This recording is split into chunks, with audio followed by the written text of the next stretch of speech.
I'm curious. Mhm. So you've been in San Francisco. You've spent time in Geneva. You're from Serbia, and you've spent time in LA, Yeah. as far as I know, right? Oh, yeah, yeah. I spent like at least 10 years in LA.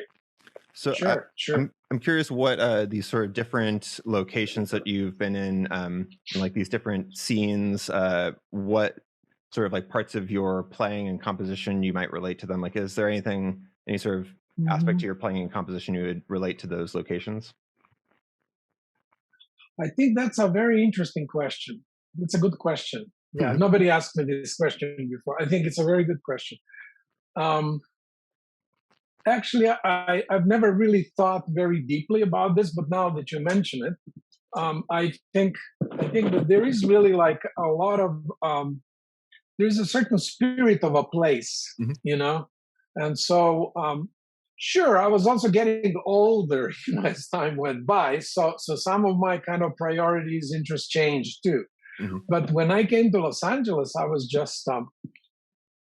was pretty much finished with classical music. So I thought I didn't even think I would ever return to classical music. I was just so much more interested in improvising and Hmm. playing jazz, world music, experimenting, So actually, that's the time when I did a lot of, primarily doing a lot of, like jazz gigs. And I played with some really excellent musicians, Milcha Leviev, a great Bulgarian composer, jazz improviser, pianist. Then I worked with Charlie Hayden a little bit, did the recording, and James Newton I worked with, who's just fantastic flutist. Hmm. I think he still teaches in perhaps at Cal Arts or. In any case, those were the people I worked with. Miroslav Tadic, my friend, guitarist, great guitarist. So anyway, at, at that time, I was sort of opening up to all these different influences, and I was wiggling sort of my way to find really where do I belong. Hmm. And it wasn't very obvious. It wasn't very obvious Hmm. because, you know, I came from the background of being a composer, classical guitarist. I mean, I did all these big classical competitions and won prizes and this and that. And so at that point, I was pretty much finished with all that. I mean, I just wasn't actually interested in this anymore, and Hmm. so this was really a kind of like an opening up to a different spirit. And LA was really the kind of place that's right for that. I mean, so I think that perhaps me combined with Los Angeles, sort of we made this kind of like teamwork of kind of like opening up to different influences, to different sources, different ways of being creative and doing things. And then, of course, I mean, I knew, the guys from USC very well. Hmm. I still remember I did this is now like prehistory, it's like a Mesozoic or something. And remember when I came to LA and I did some master classes uh, for guitar, and there was like Bill Cannengeiser and Scott Tennant and the Hmm. guys from the LA Guitar Club. Anyway, I remember I did master classes on just improvising classical music. Hmm. That was kind of like a bizarre thing to do, and I mean, I was always doing that kind of stuff. So I remember I played some preludes like on Bach, on like a Baroque style, and then I did some Renaissance and played a prelude to a prelude of Villa Lobos and things like that. So anyway, that was kind of like that was an interesting time and kind of experimenting a little bit with that too. It's sort of combining the classical forms, classical idioms with contemporary music and with jazz improvisation. Um, what else can I say? Yeah, that was LA. Was I lived actually a long time in Santa Monica. I was very Hmm. happy to live in Santa Monica. I lived by the beach, Nice. and I was always. I mean, my Kudirka, talking of the coffee, and I always used to hang out there by the beach. There was like this. I don't know what was it called, Cafe Casino. I don't know if Okay. it still exists. Cafe Casino. Anyway, I used to tell my students, I would say, meet me at my office. That was my office. Mhm. It was Cafe Casino, which was there on the beach. Interesting. I'm gonna have to look So into it and see if it's still around.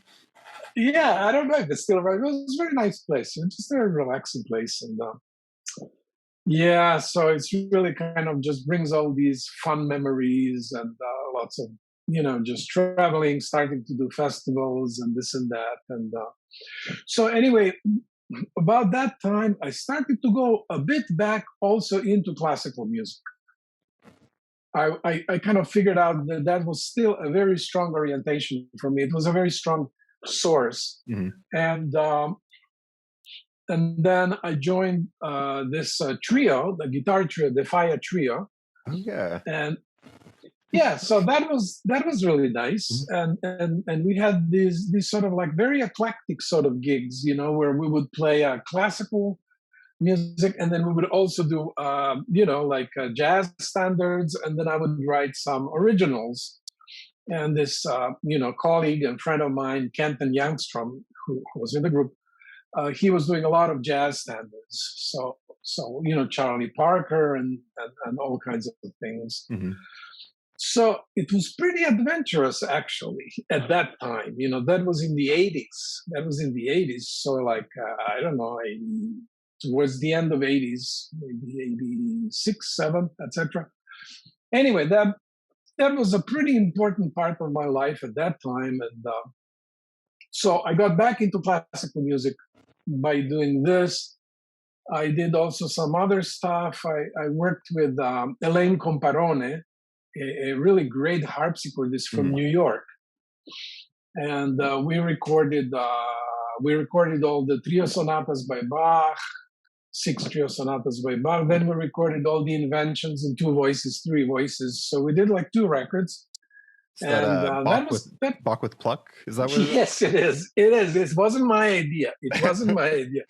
Bach with pluck. I know. It's just kind of cheesy. It's very cheesy. But anyway, I felt a bit embarrassed. But what can you do? You Mhm. just have a company, and they try to do whatever they want to do. Mhm. So anyway, yeah, it was very nice. We did some very nice concerts together and stuff, and did some festivals. So that way, I kind of got a bit back into classical music, Mhm. and became more friends with guitarists at USC. Like Jim Smith was really a great friend Mhm. of mine, and Bill Connengeiser, of course. And then I didn't know so much the people in the jazz department, but more classical department. And I'm curious. This is all happening in Geneva, right? These festivals. Can you talk about San Francisco's sort of influence on your playing and career, or like what that phase meant to you of being in the Bay okay, Area? yes, yes, you're right. You're right. It's kind of interesting to actually, in a way, I kind of talked a lot about LA, and then I kind of stopped, talking about San Francisco. So yes, you're right. Well, I didn't have like a steady teaching gig when I was in Los Angeles. I taught just a little bit at USC, and just I was actually touring a lot. I Mm. was touring a lot, and especially with this group, with the Fire Trio. And sometimes we did like really like massive tours, like 50, 60 concerts. And you could just live almost the whole year of like 3 months of touring, Mhm. so I didn't really have to teach all that much. And then I did a lot of recordings at that time. I did a bunch of recordings, a lot of recordings for this MA Records. I don't know if you ever heard of this people, MA Records. He was in Japan primarily, and then kind of moved to LA. And then at that point, there was a job, teaching job at San Francisco, and so I just I talked to David Tannenbaum, Mhm. who is still the head of the department now. Mhm. Now I remember what it's The called. chief. Anyway, he invited me to come, and so I came over there to San Francisco, and that was a very different scene. It was a very, it was still kind of, pretty eclectic. Mhm. but I can't say that it was as eclectic as Los Angeles. I thought it was a bit more kind of, I mean, it's a small city, San Francisco compared to LA is a lot smaller. But also the spirit was kind of a bit more sort of more contained, let's say. I was going to say conservative, not necessarily conservative, but more contained. Hmm. More contained. Okay. Maybe it's the climate too. I'm not sure what it is. San Francisco's a bit colder. LA's got a lot of sun all the time. I sometimes have the feeling that the climate means quite a lot, actually. Hmm. So anyway, what I did in San Francisco a lot was I kind of actually tried to install some of these things that I've done, from my trip from Europe and then coming to Los Angeles. So, for example, I did improvisation classes in fretboard harmony, kind of like lots of things along those lines. And then I also developed this improvising in the Renaissance style. And then eventually I wrote a book about that. I wrote a counterpoint and with improvisation in the Renaissance style. And then also the work that I did, with the harmony. Actually, finally, that book is now just came out like last week. Nice. And that sometimes it happens. I was looking for the just, book, but I was sort of wondering where to find it. It's called Harmony for Classical Guitar, right? Yeah, that's what it's called. Yeah. Harmony for classical. It's kind of specific. It's pretty specific. Yeah. So anyway, to come back to San Francisco. So I did that. I had my classes, worked with some groups. And then I did more kind of like theoretical and compositional part, so that was pretty good. I was pretty happy to do that. So I did, for example, like analysis of guitar literature, and I would start with I don't know, classical, romantic, and then the next year I would do like contemporary 20th century literature. And so actually a lot of these analyses also remained for this book, for this Harmony for Classical Guitar, because I spent like I spent quite a few years there in San Francisco. I think I was looking through my calendar the other day. I think I spent maybe 17 years. Yeah. It's a lot of time, it's a lot of time. So, and it was a lot of fun. I totally enjoyed. I actually very much enjoyed both places. I very much liked LA for different reasons, because I like really hot climate, so I really like the tropical climate. And also it's kind of more sort of open, eclectic, and I wasn't very happy about the traffic. That's like probably the worst parts of LA, I think, for me. I just hated driving everywhere. But there's always something. So, but San Francisco though was great.